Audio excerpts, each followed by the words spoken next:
Welcome back to Pain Free at Any Age. At this point, you might be thinking, okay, I get that emotional stress and nervous system activation can cause muscle tension, but I have an injury and surely that has nothing to do with nervous system activation.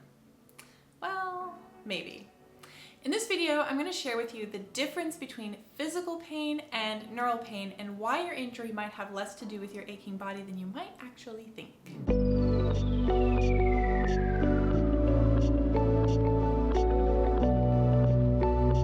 I'm Sukie Baxter, founder of Whole Body Revolution, and I help you to rewire yourself for greater health, happiness, and success. Pain is an interesting phenomenon. Obviously, if you break your leg, it's completely normal to be in pain. There's been structural damage to the bones and your soft tissue. You might think that the pain is coming from your leg, but actually that's not true. In fact, your sensory nerves are sending data to your brain about what's going on in your leg, the stretching of muscles and the ligaments and ruptures in your bones and etc. Your brain receives all these signals, puts all the information together and says, aha, there has been an injury.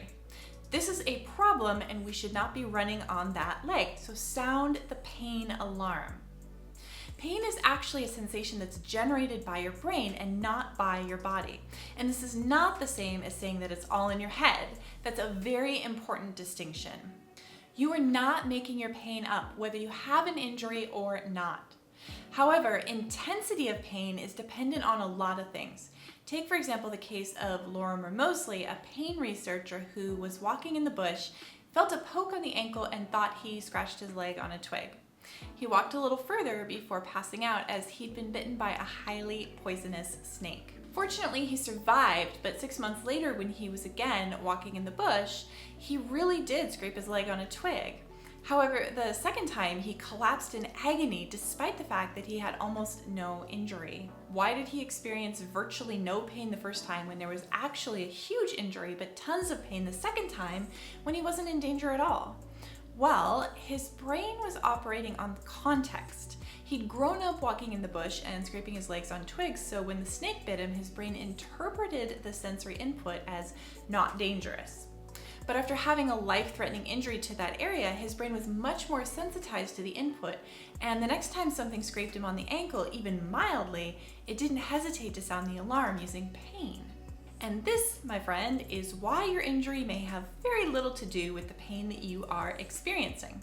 When you've had an injury in the past, it sensitizes your body to pain in that area. Sometimes your brain gets kind of locked into a habit of producing pain sensations even once the area has completely healed. For some reason, your brain believes that it's not safe to move your body at the site of your pain. Even small movements can feel threatening, causing your brain to intensify the sensation of pain in an effort to get you to stop. This phenomenon, sometimes called central sensitization, is another function of a dysregulated autonomic nervous system. Therefore, in the absence of a lesion that needs to heal or that requires surgical intervention, it's not your injury that we need to address, but rather your nervous system. I hope this is all starting to make some sense. Of course, it goes without saying that if you have a legitimate injury that needs to heal, then pain is totally normal and you need to let your body do its thing. But if you've been evaluated by a physician and found to have no cause for your pain, then indeed, we need to start looking at your nervous system. You can begin by using the practices in the previous 2 videos to start to become aware of your autonomic state. And in the next video, I am going to share with you a simple practice combining attention with intention that you can use to start to bring your nervous system back to normal. I will see you there.